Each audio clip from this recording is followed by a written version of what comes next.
Bitcoin is going lower again. There's a lot of fear and fun going around. So what the is happening? Well, I shouldn't answer any questions on the subject, but I will. I mean, this happened. Now, if you told me you owned all of the Bitcoin in the world, and you offered it to me for $25, I wouldn't take it, because what would I do with it? By the way, I'm not a financial advisor. Always do your own research and spend only what you can afford. That being said, let's continue. So apparently, if all the Bitcoin in the world was offered for $25, Warren Buffett, the 91-year-old investor, will still not buy it. Dude, I get it. You're one of the most successful investors of all time and highly ranked on Forbes' list of billionaires year after year. You did all of this without Bitcoin, but to think a large group in this world which is getting bigger and bigger and they all believe Bitcoin and crypto in general is the future.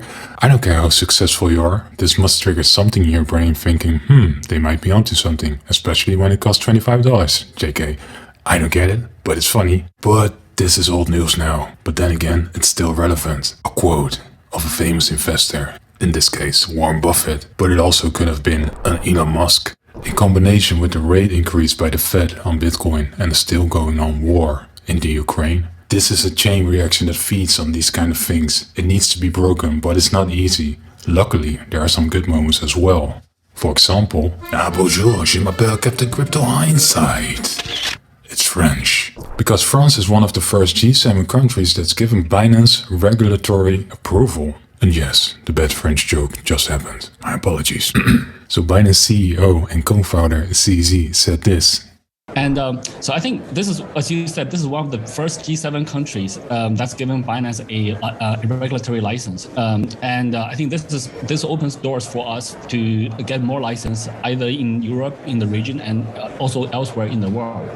I think we want to continue to work closely with the regulator to establish more frameworks for this industry and keeping this industry safe. And it's also a very strong signal to the other countries. Now, look, all the G7 countries mostly have some kind of regulatory plan for this industry. And the biggest industry players like us are complying to that. So I think it sends a very strong signal that crypto is here to stay. And we want to do business in a healthy way. This is very positive news, and every little bit helps in the name of global adoption of Bitcoin. I wonder which G7 country will be next. What do you think? Leave a comment below.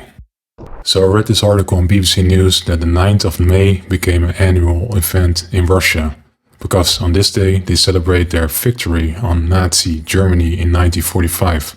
Some think Putin will declare full war with the Ukraine on this day, and this is creating more fear in the market. The negative chain reaction what I mentioned earlier will continue because of these moments. And it's sad, because first of all, I despise war. Everyone deserves a chance for a peaceful and happy life. And what's going on right now is not helping anybody. Personally, I don't want to feed the FUD. I'm not going to sell anything, just hodl. I get it, it's easier said than done, but that's my strategy. To end this on a positive note, something totally different. I watched Doctor Strange 2, The Multiverse of Madness in IMAX. I loved it, loved the movie, give it a solid 4.5 out of 5. By the way, if you like this content and you want to support the channel, give the video a thumbs up. I really do appreciate it. Until the next video, for now, goodbye.